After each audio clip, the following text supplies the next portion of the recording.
Baiklah, saya akan memperkenalkan pembentang kita pada hari ini. Baiklah, saya pembentang yang pertama, Abdul Malik bin Daud bernombor matrik 147363 dan pembentang yang kedua, Muhammad Fahmi Haikal bin Salahuddin bernombor matrik 147735.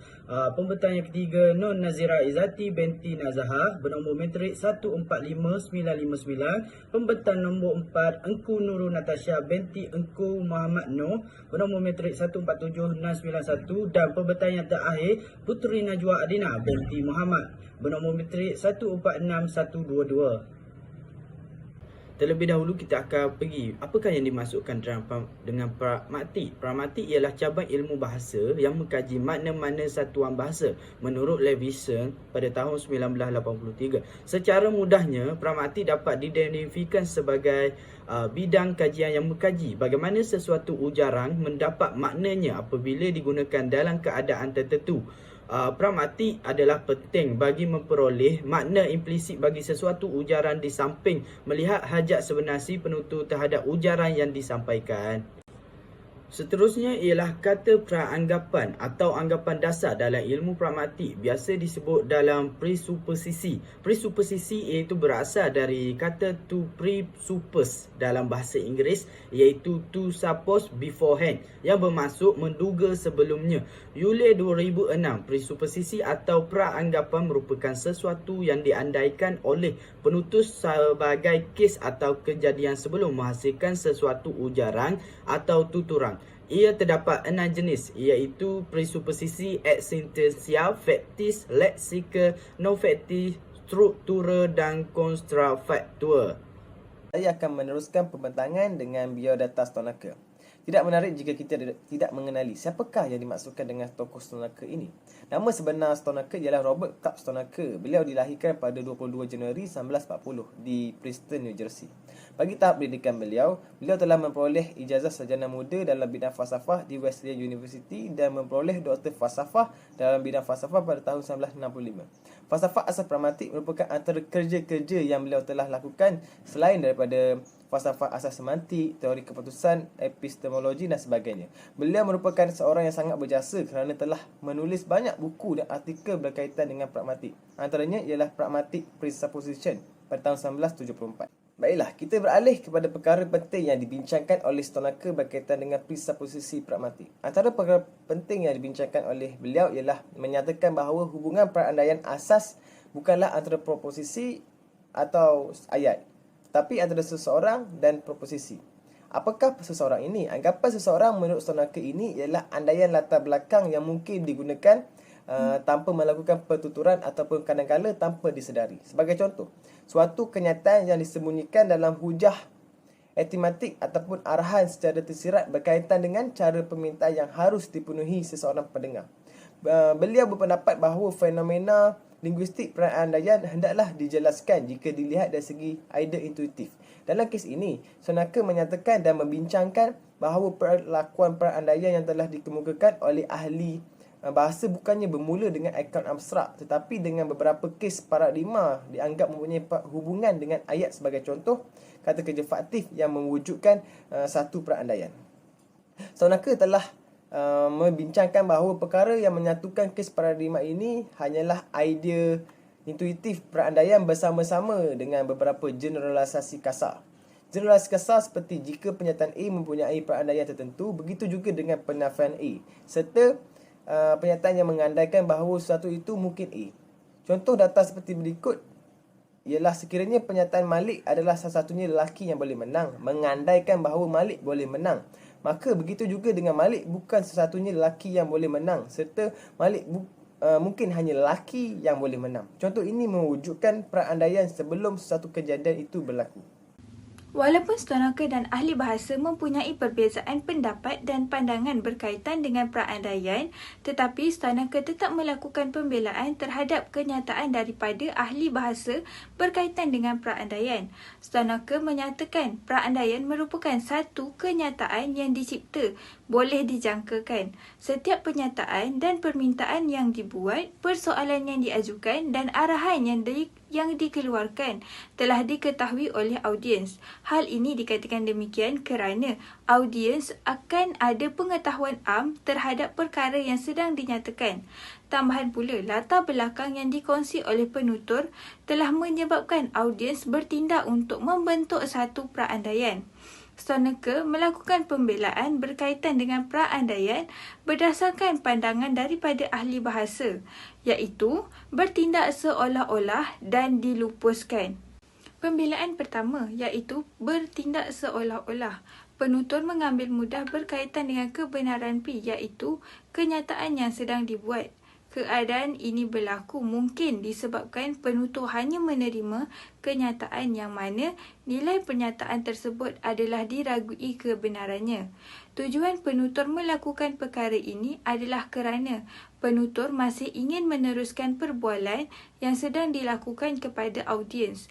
Keadaan ini telah menyebabkan penutur bertindak untuk menjadi seorang yang penting bagi mentafsir perbualan untuk menyedarkan audiens atau pendengarnya untuk bertindak mempunyai kepercayaan yang bersifat umum. Keadaan ini dapat dilihat seperti contoh di sebelah. Contoh yang diberikan ini telah menunjukkan penutur bertindak sebagai andaian preposisi. Andaian preposisi merupakan latar belakang pengetahuan yang bersifat umum. Keadaan ini dapat dilihat berdasarkan contoh yang pertama, di mana puteri bertanyakan tentang usia anak lelaki Tasha. Dari situ kita dapat lihat bahawa puteri mempunyai pengetahuan umum tentang Tasha yang mempunyai anak dan anak Tasha tersebut merupakan anak lelaki. Dan contoh kedua turut menunjukkan pengetahuan umum yang telah diketahui oleh Fahmi, iaitu terdapat seorang wanita yang bertindak untuk menjadi penyambut tetamu. Melalui perbualan di atas, jelas menunjukkan keadaan yang mudah untuk difahami oleh audiens, tetapi perbualan yang dilakukan mesti melalui representatif untuk mencapai tahap komunikasi yang baik. Seterusnya, pembelaan kedua iaitu perandaian dapat dilupuskan. Perandaian sememangnya akan terjadi apabila penutur dan audiens melakukan andaian terhadap sesuatu pernyataan yang telah dinyatakan. Tetapi perandaian masih boleh dilupuskan pada bila-bila masa sahaja. Perandaian ini akan terlupus apabila wujudnya maklumat baru sehingga menyebabkan sesuatu andaian akan berubah atau perkara yang diandaikan sedang berlangsung dan telah menjawab segala andaian yang telah dilakukan. Keadaan ini dapat dilihat berdasarkan contoh yang telah diberikan, iaitu pertanyaan Malik berkaitan dengan MPP. Jawapan yang diberikan oleh Zati sememangnya merupakan satu perandaian, tetapi perandaian yang dilakukan adalah berdasarkan kepada latar belakang dan pengetahuan umum yang berkaitan dengan calon tersebut. Tambahan pula, andaian ini akan berterusan sehingga situasi itu benar-benar berlaku atau terdapat andaian lain yang akan muncul.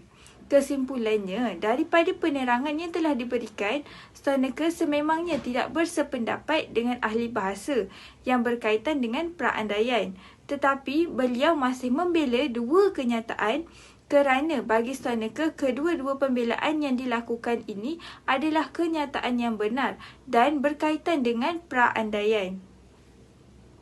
Baiklah, seterusnya kita akan beralih kepada tanggapan perandaian. Stoneke mempunyai pandangan yang berbeza dengan ahli bahasa, terutamanya dalam tingkah laku linguistik. Maka, beliau menyatakan dua tanggapan beliau terhadap perandaian ini. Yang pertama adalah dakwaan berkaitan dengan struktur formal konsep perandaian. Stoneke beranggapan bahawa perandaian ini merupakan sikap proposisi. Secara khususnya, perandaian merupakan satu sikap yang menerima sesuatu perkara menjadi benar. Maka perandaian dilakukan adalah munasabah. Hal ini adalah kerana perandaian mempunyai sekurang-kurangnya idea rasional yang mengatakan bahawa semua set perandaian yang dibuat pada bila-bila masa menjadi konsisten dan ditutup secara deduktif. Jika semua perandaian ini berkuat kuasa pada masa-masa tertentu dan memenuhi syaratnya, maka kita boleh mencirikannya dalam terma bagi satu set kemungkinan untuk sesuatu keadaan ini berlaku. Secara intuitif, set possible worlds atau juga yang dikenali sebagai set perandaian oleh Stonecker mengandungi kemungkinan alternatif. Tanggapan yang kedua pula adalah perbualan umum berkaitan peraturan yang melibatkan tanggapan perandaian. Stonecker memerlukan definisi untuk memberikan justifikasi kepada sesetengah peraturan umum dalam perbualan seperti hujah yang menunjukkan peraturan tersebut, dan bukannya sekadar spekulasi sewenang-wenangnya ataupun arbitrary speculations atau juga convention. Memiliki justifikasi yang sedemikian untuk maksim tertentu akan menyebabkan maksim itu boleh digunakan bagi menerangkan beberapa fakta linguistik tentang perandaian telah dicatat. Kita juga boleh menunjukkan bahawa tidak perlu postulatkan sintaksis yang spesifik atau peraturan semantik untuk menjelaskan sesuatu fakta. Secara keseluruhannya, dalam bahagian ini dapat dikatakan bahawa tokoh yang dikaji iaitu Stonecker berpendapat bahawa perkara yang penting untuk mewajarkan peraturan atau maksim adalah fakta yang mengatakan presuposisi dianggap seperti pengetahuan umum atau perkara yang dianggap sebagai kepercayaan bersama. Seterusnya, Stonecker menyatakan bahawa ayat memerlukan perandaian. Perandaian ialah inferent atau proposisi yang kebenaran ucarannya dalam satu-satu ayat itu tidak dipersoalkan. Perandaian merujuk kepada maklumat tersirat yang boleh didapati dalam sesuatu tulisan atau ucaran. Oleh itu, kita dapat fahami bahawa sebelum penutur atau penulis menyatakan sesuatu, ianya sudah memiliki andaian sebelumnya tentang sesuatu perkara yang ingin diperkatakan. Contoh andaian yang dapat diberikan seperti gambar berikut ialah baju Alia sangat cantik. Rumusan yang dapat dibuat berdasarkan ayat baju Alia sangat cantik sebagai gagasan yang ditranskripsikan dengan lambang sama dengan P dan kemudian melahirkan sebuah perandaian yang sederhana terhadap ayat Alia ada baju yang dilambangkan dengan sama dengan Q. Simbol angle bracket pula melambangkan maksud dari sebuah hasil perandaian. Perandaian merupakan penyelesaian dalam mencari keselarasan antara pengetahuan bersama yang dimiliki oleh penutur dan pendengar semasa berkomunikasi. Dapat disimpulkan bahawa perandaian adalah kesimpulan awal oleh penutur sebelum melakukan ujaran agar sesuatu yang diujarkan akan difahami oleh pendengar. Stonecker percaya bahawa dalam penggunaan bahasa yang khas, naif dan jujur, pengandaian akan bertepatan dengan apa yang difahami penutur tentang kepercayaan yang dia dan pendengar ketahui ataupun fahami. Seterusnya, perkaitan antara semantik peranggapan dan pragmatik peranggapan. Stonecker 1973 menyatakan bahawa hubungan antara tanggapan semantik peranggapan dan pragmatik peranggapan bukanlah suatu kebetulan tetapi mempunyai perkaitan. Kedua-dua tanggapan ini berkaitan. Dalam arti kata, perandaian semantik lazimnya menimbulkan anggapan pragmatik. Peranggapan pragmatik dan semantik berkait rapat, iaitu ujaran ayat yang mempunyai peranggapan semantik dikaitkan dengan peranggapan pragmatik tentang peranggapan semantik, manakala peranggapan pragmatik tidak semestinya berpunca daripada peranggapan semantik. Sebagai contoh, jika seseorang menuturkan bahasa Tagalog kepada saya, mereka mungkin mengandaikan dalam arti kata pragmatik bahawa saya memahami bahasa tersebut. Perandaian semantik dianggap sebagai hubungan antara ayat. Peranggapan ini sering ditarifkan dengan merujuk kepada entailment di sepanjang baris ayat. Entailment ialah hubungan antara dua ayat di mana kebenaran yang kedua semestinya mengikuti dari ayat yang pertama. Stonecker 1974 mencadangkan peranggapan pragmatik ialah apa-apa yang diambil oleh penutur sebagai persamaan para peserta dalam perbualan. Takrifan ini akan diambil kira sebagai munasabah kerana kekurangan nilai kebenaran ayat dengan andaian palsu. Oleh itu, proposisi diandaikan oleh ayat dalam pengertian semantik teknikal memberikan alasan untuk menghendaki ia diandaikan dalam pengertian pragmatik apabila ayat itu digunakan. Untuk satu perkara, tugas pragmatik adalah untuk menerangkan hubungan antara cara memahami ujaran dan konteks di mana ia diucapkan. Seterusnya ialah menyokong cara perakaunan perandaian. Stonecker menyokong cara perakaunan bagi fenomena linguistik perandaian. Stonecker telah mengeluarkan 3 hujah bagi menjelaskan penggunaan cara tersebut, iaitu yang pertama, membincangkan dengan menggunakan 2 contoh penjelasan yang berbeza tentang keperluan perandaian. Yang kedua, mengenai kekangan umum pada set perandaian. Dan yang ketiga adalah pendekatan kepada perandaian. Ini berkemungkinan akan menghasilkan penyelesaian yang lebih semula jadi kepada sesuatu yang disebut masalah ujaran ataupun masalah komposisi untuk perandaian. Baiklah, hujah yang pertama yang diperkatakan oleh Stonaker membincangkan dengan menggunakan dua contoh penjelasan yang berbeza tentang keperluan perandaian. Baiklah, Stonaker mengatakan bahawa presuposisi semestinya mempunyai kandungan penegasan, andaian, tekaan, permintaan dan lain-lain. Perkara ini semestinya mempunyai berkaitan atau sepadan dengan perkara yang dianggap mudah oleh penutur semasa bertutur. Stonaker telah menggunakan subjektif mood atau dikenali sebagai mood subjektif. Kebiasaan seseorang mempunyai sebab untuk menggunakan subjektif mood hanya apabila andaian ini hadir. Baiklah, berdasarkan contoh yang terdapat dalam slide ini, iaitu malah Afdal Imran mungkin calon yang dipetua untuk Persatuan Mara pada sidang ini. Perkataan malah iaitu melihat apabila perkataan tersebut disisihkan di dalam ayat tidak memberikan sebarang sumbangan kepada perkara yang ditegaskan, malah hanya memberikan kesan kepada perkara yang diandaikan sahaja. Baiklah, untuk hujah yang kedua iaitu kekangan umum pada set perandaian. Terdapat dua jenis kekangan yang berkaitan dengan perandaian. Yang pertama ialah mungkin ayat menghendaki beberapa dalil tidak diandaikan. Penggunaan prinsip ini dapat membantu dalam menganalisis atau mengenal pasti keganjilan yang terdapat di dalam ayat-ayat tertentu. Sebagai contohnya, kita dapat lihat di dalam slide ini, kucing Zati sedang tidur. Zati mempunyai kucing. Ayat tersebut ia menunjukkan bahawa ayat 2 itu Zati mempunyai kucing merupakan perandaian terhadap ayat 1, kucing Zati sedang tidur. Ayat tersebut memerlukan perandaian yang bercanggah, tetapi ia memerlukan satu dan presuposisi yang sama. Kedua-duanya diandaikan dan juga tidak diandaikan. Jenis kekangan yang seterusnya ialah sesetengah ayat mungkin menghendaki presuposisi jenis tertentu diandaikan tanpa menghendaki mana-mana satu daripada diandaikan. Baiklah, hujah terakhir yang dibincangkan oleh Stonaker ialah masalah unjuran ataupun masalah komposisi untuk perandaian. Stonaker menyatakannya sebagai masalah bagaimana perandaian diperlukan oleh ayat kompleks berkaitan dengan perandaian yang diperlukan oleh klausa komponennya. Seandainya perandaian ini dianggap hubungan semantik, ianya akan menjadi masalah bagi menentukan nilai kebenaran ayat berbentuk itu ketika satu kata hubung atau yang lain mempunyai kekurangan dari segi kebenaran nilai. Morgan dan Katuna menyatakan bahawa kata hubung itu bukan secara umum simetri, iaitu tidak sentiasa mengekalkan kebenaran dari segi inferens sesuatu penyataan. Masalah ini dilihat akan berbeza, iaitu ia merangkumi cara andaian pragmatik ataupun andaian latar belakang akan berubah semasa perbualan.